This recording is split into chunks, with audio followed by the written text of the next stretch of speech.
My wife spent our 8th anniversary texting another man until I exposed her affair with a calm toast that ended our marriage in front of everyone.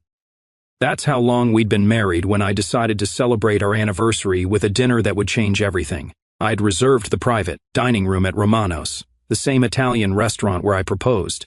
The irony wasn't lost on me later. I wanted this night to be special. So, I invited both sets of parents, her younger brother, my older sister, and our 2 closest couple friends. 12 people total, all gathered around an elegant mahogany table adorned with white roses and flickering candles. The perfect setting for what I thought would be a romantic evening. But from the moment we sat down, something felt off. She kept her phone clutched in her left hand, positioned just below the table's edge where she thought no one could see. Every few minutes, her thumb would dance across the screen, typing messages with the kind of urgency you'd reserve for a medical emergency. I watched her carefully throughout the evening. When her mother asked about our recent vacation to Colorado, she gave distracted one-word answers while her eyes remained fixed downward. When my father made a joke about married life, she forced a laugh, but immediately returned to whatever conversation was happening on that screen. The most telling moment came when I reached across the table to refill her wine glass. Instinctively, she angled her body away from me and tilted the phone toward her chest, shielding it like a precious secret. When I asked if everything was all right, she flashed that practiced smile and said, "Work had been crazy lately." Work? At 9:30 on a Friday night, right? Her behavior wasn't entirely new. Over the past month, I'd noticed the subtle changes. She'd started taking her phone into the bathroom every single time. She'd developed a sudden interest in working late, coming home with elaborate explanations about projects that never seemed to have names or deadlines. She'd become protective of her space in ways that felt deliberately exclusionary. But tonight was different. Tonight, she wasn't even pretending to be present. While everyone else shared stories and laughed at old memories, she was having an entirely separate evening with whoever held her attention on that screen. The disrespect was so blatant, it was almost impressive. My sister noticed too. She caught my eye and raised an eyebrow in the direction of my wife's obvious distraction. I gave a slight shake of my head, signaling that I'd handle it, because I would handle it, just not the way anyone expected. I sat back in my chair and observed the scene with new clarity. Her parents, who had always treated me like a son, were trying to engage their daughter in conversation about holiday plans. She was giving them nothing. Her brother was telling a funny story about his new job, and she was completely absent from the moment. Our friends were celebrating, with us, and she was celebrating something entirely different with someone else. The waiter approached to take our dessert orders, and she looked up just long enough to decline before returning to her secret world. I ordered the tiramisu, her favorite, thinking maybe the gesture would pull her back into the evening. When it arrived, she didn't even acknowledge it. That's when I made my decision. If she wanted to have 2 separate nights simultaneously, I'd give her an evening she'd never forget. I'd give everyone at this table an evening they'd never forget. I excused myself to use the restroom, but instead walked to the bar area where I could observe her from a distance. Sure enough, the moment I was gone, her posture relaxed completely. She leaned back in her chair, brought the phone up to eye level and smiled. Not the polite social smile she'd been wearing all evening, but a genuine excited smile. The kind of smile she used to give me. When I returned to the table, I asked the waiter to bring champagne for everyone. If we were celebrating our anniversary, we might as well do it right. People perked up, thinking I was about to make a romantic toast. My wife finally looked up from her phone, probably worried about what I might say. She was right to be worried. I had indeed prepared something special to say, something that would address exactly what kind of evening we were really having, and exactly what kind of marriage we were really celebrating. Something that would make this anniversary dinner unforgettable for everyone present. I raised my glass and smiled at the woman who thought she was smarter than me. The woman who thought I hadn't noticed. The woman who was about to learn that underestimating your husband is a dangerous game to play. The champagne arrived, but didn't make my toast yet. I needed to be absolutely certain about what I was dealing with before I made my move. So, I sat back down, clinked glasses with everyone, and continued my quiet investigation. I'd learned more in the past 3 weeks than she probably realized. See, when someone starts changing their patterns dramatically, they leave traces everywhere. And I'm the kind of man who pays attention to details. It started with her gym schedule. For 6 years, she'd gone to her fitness classes on Tuesday and Thursday evenings. Suddenly, she was going Monday, Wednesday, and Friday instead.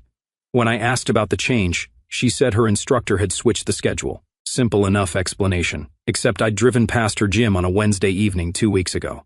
The parking lot was nearly empty and her car wasn't there. Then were the phone calls.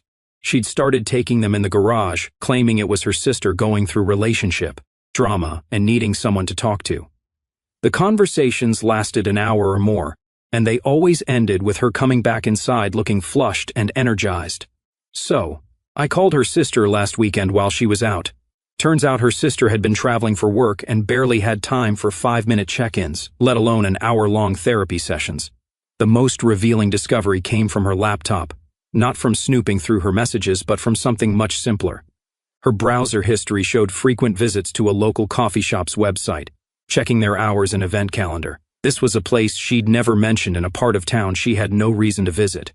When I drove by there last Tuesday, I found her car parked outside at 2 o'clock in the afternoon. She was supposed to be at work. But tonight's behavior confirmed everything I needed to know. The constant texting, the secretive posture, the complete disconnection from her own anniversary dinner. She wasn't just having an affair, she was flaunting it in front of our families while pretending to celebrate our marriage. I watched her carefully as she typed another message. Her expression softened in a way I hadn't seen directed at me in months. Whatever conversation she was having was making her genuinely happy. While her husband sat 3 feet away, while her parents tried to connect with her, while our friends celebrated what they thought was our love story, she was emotionally somewhere else entirely. The audacity was breathtaking. But it was also her biggest mistake. My father was telling a story about his and my mother's early years of marriage, sharing wisdom about commitment and partnership. My wife nodded politely but kept glancing down at her phone every few seconds. When it buzzed with a new message, she actually smiled before catching herself and forcing her expression back to neutral. That's when I decided to test something. I leaned over and whispered in her ear, "You look beautiful tonight." It was exactly the kind of thing I used to say that would make her blush and squeeze my hand. Instead, she gave me a distracted thank you and immediately returned to her screen. The woman who used to melt at my compliments couldn't even spare 10 seconds of undivided attention for her husband on their anniversary. But when her phone buzzed again 30 seconds later, she lit up like Christmas morning. I excused myself again, this time actually going to the restroom. But on my way back, I made a stop at the hostess stand. I asked if they had any special anniversary packages, or if there was anything they could do to make the evening more memorable. The hostess was delighted to help, suggesting they could arrange for a special dessert presentation, or a private moment for toasts. Perfect. I requested that they give me a microphone when I was ready to address the table. I told her I wanted to make a proper anniversary speech for my wife in front of our families. The hostess thought it was romantic. She had no idea how memorable this speech was going to be. When I returned to the table, my wife was still deep in her digital conversation. I sat down and placed my hand on her shoulder. She tensed immediately, which told me everything. A woman happy in her marriage doesn't recoil from her husband's touch. A woman with nothing to hide doesn't guard her phone like national security documents. I made small talk with our guests while keeping one eye on her behavior patterns. Every message she received came with that same subtle smile. Every message she sent was typed with careful deliberation. This wasn't casual conversation. This was intimate communication with someone who mattered to her more than the people actually sitting at this table. Our friend mentioned that he and his wife were planning a weekend getaway and asked if we had any recommendations. My wife, without looking up from her phone, suggested a mountain resort about 2 hours north. Interesting choice, considering she claimed to be working late this past Saturday when I couldn't reach her for 3 hours. The pieces were all falling into place. The changed schedules, the mysterious phone calls, the emotional distance, the protective behavior around her devices, and now this blatant disrespect at what should have been our celebration. She'd been living a double life, and she'd gotten comfortable enough to stop hiding it effectively. I signaled the hostess. It was time for my speech, time to address what we were really celebrating here, time to show everyone exactly what kind of anniversary we were having and exactly what kind of marriage we'd built together. As the hostess approached with the microphone, my wife finally looked up from her phone, probably sensing that something significant was about to happen. She was right. Something very significant was about to happen. Something that would make this anniversary dinner legendary for all the wrong reasons. The hostess handed me the microphone with a warm smile, clearly expecting a heartfelt romantic declaration.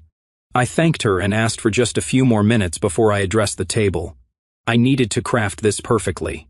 One shot to make 8 years of marriage worth something, even if that something wasn't what anyone expected. While I waited, I observed the dynamics around the table one final time. My parents were discussing their upcoming cruise, completely unaware that their daughter-in-law was conducting a secret relationship 3 feet away from them.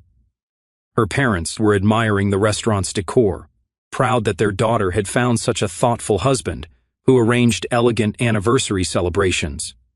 Our friends were taking photos of the beautiful table setting, probably planning to post about what a perfect couple we were. The irony was suffocating. Here we all were celebrating the illusion of a successful marriage while the reality played out in real time on a phone screen hidden beneath white linen. I started organizing my thoughts into what would become the most important speech of my marriage. It needed to sound romantic at first, drawing everyone in with the familiar cadence of anniversary sentiments, but it also needed to reveal the truth in a way that left no room for denial or manipulation. Most importantly, it needed to demonstrate exactly the kind of man I was and how I handled disrespect. My wife typed another message, and I caught a glimpse of her expression, pure contentment. She was happier communicating with someone else than she'd been all evening with me. The woman who promised to love and honor me was actively choosing someone else while our family celebrated our commitment. That settled it. If she wanted to live in 2 worlds simultaneously, I'd give her a front row seat to what happened when those worlds collided. I began forming the key phrases in my mind. I'd start with genuine appreciation for everyone being there, acknowledging the effort they'd made to celebrate with us. Then I'd transition into reflecting on what 8 years of marriage had taught me about partnership, commitment, and respect. The beauty would be in the double meanings, statements that sounded loving on the surface but carried entirely different implications for anyone paying attention. I'd talk about how marriage reveals people's true character, especially when they think no one is watching. I'd mention how grateful I was to finally see clearly after years of perhaps being too trusting. I'd reflect on the importance of being present in your marriage, of giving your spouse the attention and respect they deserve. The genius would be in making her choose her response in real time, in front of everyone who mattered to both of us. She could try to laugh it off, but that would only confirm the accuracy of my observations. She could get defensive, but that would make her look guilty to people who didn't yet understand what was happening. She could stay silent, but that would be an admission of sorts. Any way she responded, she'd lose, because the truth has a way of making liars uncomfortable, no matter how cleverly they try to spin it. I glanced at her phone again, still typing, still more invested in her secret conversation than in her anniversary dinner. The disrespect was so complete, it was almost admirable in its boldness. She wasn't even pretending anymore. My father caught my eye and nodded toward the microphone in my hand, clearly curious about what I planned to say. I smiled and held up one finger, indicating I needed another moment. He probably assumed I was gathering my emotions for a romantic declaration. If only he knew what kind of emotions I was actually gathering. I thought about the practical steps I'd already taken over the past few weeks. I'd quietly organized our financial accounts, making sure I understood exactly what we owned together and what belonged to whom. I'd taken photos of important documents and stored them securely. I'd even consulted with a lawyer just to understand my options, not because I was planning anything specific, but because a smart man prepares for all possibilities. Tonight would determine which possibility became reality. I watched her receive another message, and this time she couldn't suppress a small laugh. Actually laughed at something someone else said while sitting at our anniversary dinner. The woman was either completely oblivious to how obvious she was being, or she simply didn't care anymore. Either way, she was about to learn that actions have consequences, that disrespect has a price, that a man who's been patient and observant isn't the same thing as a man who's weak or blind. I stood up slowly, tapping my fork against my champagne glass to get everyone's attention. The conversation around the table gradually died down as 12 sets of eyes turned toward me. Well, 11 sets. My wife was still looking at her phone. I cleared my throat and spoke loudly enough for everyone to hear. Could I have everyone's attention for a moment? I'd like to say something about this special evening and the wonderful woman I married. That got her attention. She finally looked up from her screen, probably wondering if she should hide the phone or risk leaving it visible. She chose to place it face down on the table, but kept her hand resting on it, ready to grab it the moment I finished speaking. I raised my champagne glass and smiled at each person around the table, saving my wife for last. When our eyes met, I gave her the warmest, most loving smile I could manage. After all, I was about to give her exactly what she deserved. I lifted the microphone to my lips and began with a voice full of warmth and gratitude. First, I want to thank everyone for being here tonight. It means the world to us that you take time from your busy lives to celebrate 8 years of marriage with the two people who apparently needed this celebration most. A few chuckles around the table. My wife shifted in her chair, probably wondering where I was going with this. 8 years ago, I thought I knew what marriage meant. I thought it was about finding someone who would stand beside you through everything. Someone who would be present in your life. Someone who would respect the commitment you made together. I paused, letting that sink in. Tonight has been incredibly enlightening about what marriage actually means. My mother-in-law smiled, thinking this was building towards something romantic. My wife's hand tightened around her phone. I've learned that marriage is about paying attention. Really paying attention to the person you chose to spend your life with. It's about noticing when they're happy, when they're distracted, when they're fully engaged with what matters most to them. I gestured toward my wife. Take tonight, for example. I've been watching the woman I married, and I've never seen her more engaged, more responsive, more genuinely excited about communication. Her face went pale. She knew. It's beautiful, really, watching someone you love light up when they're truly connecting with someone special. The way their eyes sparkle when they get a message. The way they smile when they're typing a response. The way they protect those precious conversations from interruption. I took a sip of champagne. It's exactly the kind of connection every marriage should have. The table was starting to sense something was off. My sister's expression had shifted from warm anticipation to confusion. My father was studying my wife's body language. Now, some people might think it's strange for a wife to spend her anniversary dinner completely absorbed in texting someone else. Some people might call that disrespectful or inconsiderate or even heartbreaking. I shrugged with theatrical casualness, but I prefer to see it as educational. My wife's breathing had become shallow. She was trapped between looking guilty by reacting or looking indifferent by not responding, because tonight has taught me exactly where I stand in my wife's priorities. It's shown me precisely how much respect she has for our marriage, for our families, and for the commitment we made 8 years ago. I raised my glass higher, and that kind of clarity is actually a gift. The silence around the table was deafening. Her mother was staring at her daughter with growing concern. Our friends were looking back and forth between us, trying to understand what was happening. So, here's to 8 years of marriage, and to finally understanding what we're really celebrating here. Here's to discovering that some people are willing to conduct entire relationships right in front of your face because they assume you're too stupid or too weak to do anything about it. My wife started to speak, but I held up my hand and continued. Here's to learning that when someone shows you who they really are, you should believe them the first time. And here's to the beautiful realization that a man's worth isn't determined by how much disrespect he's willing to tolerate, but by how decisively he handles it when tolerance runs out. I turned to face her directly, my voice remaining perfectly calm and clear. Darling, I want to thank you for making this anniversary so memorable, for showing everyone here exactly what kind of wife you've chosen to be, and exactly what kind of marriage you think we have. She opened her mouth to protest, but I wasn't finished. Your phone has been more important to you tonight than your husband, your parents, your in-laws, or the friends who came here to celebrate with us. You've smiled more at that screen in the past 2 hours than you've smiled at me in the past 2 months. You've been more present in your secret conversations than you've been in your own anniversary dinner. The room was completely silent except for the soft jazz playing in the background. Everyone was staring at her now, watching her face confirm everything I just said. So, let's toast to truth. To seeing people clearly instead of seeing them hopefully, to understanding that respect isn't something you ask for, it's something you command.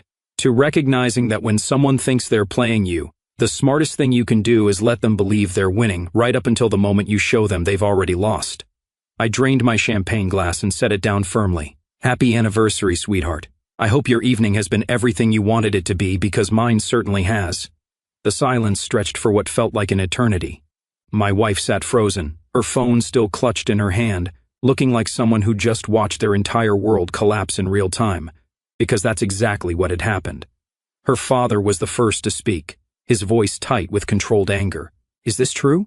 Have you been texting someone else throughout this entire dinner? She looked around the table at 12 pairs of eyes, all waiting for her response. All the careful lies and elaborate explanations she perfected over the past months were useless now. Everyone had seen exactly what I described. Everyone had witnessed her behavior firsthand. The woman who thought she was smarter than me was about to learn the difference between being clever and being wise. She finally found her voice, but it came out as a desperate whisper. You're being ridiculous. It was just work messages. I can't believe you would embarrass me like this in front of everyone. I laughed. actually laughed. Work messages at 9:45 on a Friday night that make you smile like a teenager. Work messages so urgent they couldn't wait until Monday, but so private you had to hide them under the table. Her mother leaned forward, her face a mixture of disappointment and fury. Answer your husband's question directly. Who have you been texting all evening?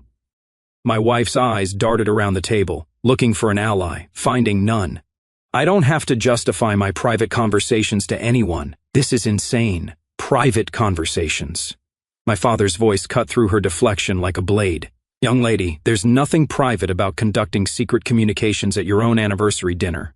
That's called disrespect, and it's exactly what your husband just described. She turned to her friends, clearly hoping they'd defend her or at least create some doubt about what everyone had witnessed. But they'd seen everything, too. They'd watched her ignore her own celebration while being emotionally present for someone else. You guys know me, she pleaded. You know, I would never. I mean, this is all being blown completely out of proportion. Our friend's wife shook her head slowly. Actually, we don't know you anymore. The woman we knew would never behave like this, would never treat her husband like he was invisible on their anniversary. That's when she made her biggest mistake. Instead of apologizing, instead of trying to salvage what little dignity she had left, she went on the attack. Fine. You want to know the truth? Yes. I've been talking to someone who actually pays attention to me. Someone who makes me feel appreciated instead of taken for granted. Someone who doesn't analyze my every move and turn our anniversary dinner into some kind of courtroom drama. The table erupted. Her brother actually stood up, pointing at her with disgust. Are you seriously admitting to having an affair right now in front of Mom and Dad? I held up my hand for silence. This was my moment to show everyone exactly how a man handles betrayal with dignity and strength. Thank you for finally being honest, I said, my voice calm and controlled. Though I have to correct you on one thing. I don't analyze your every move because I'm suspicious. I pay attention because I'm intelligent. There's a difference between paranoia and observation. Just like there's a difference between being taken for granted and being married to someone who respects boundaries. She tried to interrupt, but I continued. You say someone else makes you feel appreciated. That's interesting because appreciation is usually built on respect, and you've just demonstrated that respect isn't something you understand. You've spent the evening disrespecting me, disrespecting our families, and disrespecting the commitment you made 8 years ago. I stood up, straightening my jacket, but here's what you don't seem to grasp. A man who commands respect doesn't beg for it when it's withdrawn. He simply stops offering the benefits that come with giving it. Her father was staring at her like he didn't recognize his own daughter. How could you do this? How could you humiliate yourself and your family like this? She was spiraling now, realizing that her attempt to turn the situation around had backfired spectacularly. Dad, you don't understand. Marriage is complicated. People grow apart. Sometimes you connect with someone who gets you in ways your spouse doesn't. I couldn't help but smile at that. You're absolutely right. People do grow apart sometimes. The difference is that mature adults handle that with honesty and respect. They don't sneak around conducting emotional affairs while pretending to celebrate their marriage. My sister spoke up, her voice sharp with anger. You sat here for 2 hours letting us toast your love story while you were writing love messages to someone else. That's not complicated. That's just cruel and stupid, my mother added quietly, because you threw away a man who was thoughtful enough to organize this beautiful evening for you, just so you could text someone who wasn't even worth putting down your phone for. My wife looked around the table one more time, seeing only disappointment and disgust reflected back at her. Even her own mother had tears in her eyes, not from sadness, but from shame.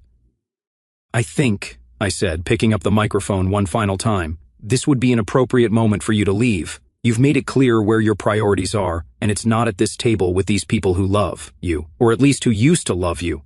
She grabbed her purse and her phone, her hands shaking. This isn't over. We need to talk about this privately. I shook my head. Actually, it is over. You made that decision when you chose to conduct your affair in front of our families. When you decided that respecting me mattered less than entertaining someone else. When you showed everyone here exactly who you really are. As she stood to leave, I delivered the final blow. Oh, and sweetheart, next time you want to destroy your marriage for someone new, you might want to make sure they're worth losing your dignity over. Because right now, you're walking out of here with nothing but your phone and the knowledge that 12 people just watched you. Choose a fantasy over reality. She left without another word, leaving behind a table full of people who just witnessed what happens when disrespect meets consequences. After she left, the silence stretched for exactly 10 seconds before my father raised his glass to my son for handling that with more class than she deserved. The table erupted in agreement. Everyone clinked glasses while I sat back down completely calm. Her mother was wiping tears, but they weren't tears of sadness. They were tears of embarrassment for raising someone who could behave so selfishly. "I'm sorry you had to see that," I said to the group. "But I'm not sorry it happened. Better to know who someone really is than to waste years pretending there's someone else." My mother reached over and squeezed my hand. "You handled that perfectly with dignity and strength. We're proud of you." Over the next hour, something remarkable happened. Instead of the evening being ruined, it became one of the most honest and meaningful conversations I'd ever had with these people. They shared stories about respect in marriage, about recognizing red flags, about the importance of choosing partners who match your values. Her own father apologized for his daughter's behavior and told me I'd always have their support regardless of what happened next. That meant everything. 3 months later, I was sitting in my lawyer's office signing the final divorce papers. She tried everything, calling incessantly, showing up unannounced, even having her friends contact me with elaborate apologies. None of it mattered. You don't get to disrespect someone publicly and then privately apologize your way back into their life. The settlement was fair, but firm. I kept the house. She kept her car and half our savings. More importantly, I kept my self-respect and the knowledge that I'd handled the situation exactly right. 6 months after that anniversary dinner, I ran into one of our couple friends at the grocery store. He told me she'd moved to another state with the man she'd been texting that night. Apparently, their deep connection lasted about 2 months once it became their only reality instead of their exciting secret. "Classic," I said. "Fantasy relationships rarely survive contact with actual life." He laughed. "You know what's funny? She asked him about you recently. Apparently, she's been having regrets about how everything went down." I shrugged. "Regret is what happens when you realize the cost of your choices. But regret doesn't undo the choices themselves. Today, I'm dating someone who puts her phone away when we're together. Someone who understands that respect isn't negotiable and presence isn't optional. Someone who would never dream of conducting secret conversations while celebrating our relationship. The difference is startling. When you know what it feels like to be truly respected, you can't imagine accepting anything less. People ask me if I regret how I handled that anniversary dinner. The answer is simple. Absolutely not. A man who allows himself to be disrespected teaches people that disrespecting him is acceptable. A man who responds to betrayal with consequences teaches people that his respect has value. That anniversary dinner taught everyone at the table exactly who I was. More importantly, it taught me that sometimes the best gift you can give yourself is the clarity to see people as they really are, not as you hope they could be. Some toasts celebrate what you have, others celebrate what you're strong enough to walk away from. That night, I did both. Our story has come to an end. If you've made it this far, how about subscribing to our channel? It helps us immensely. I've selected 2 other videos for you that I'm sure you'll enjoy. Feel free to click on them. I'll be waiting for you in the next story. See you soon.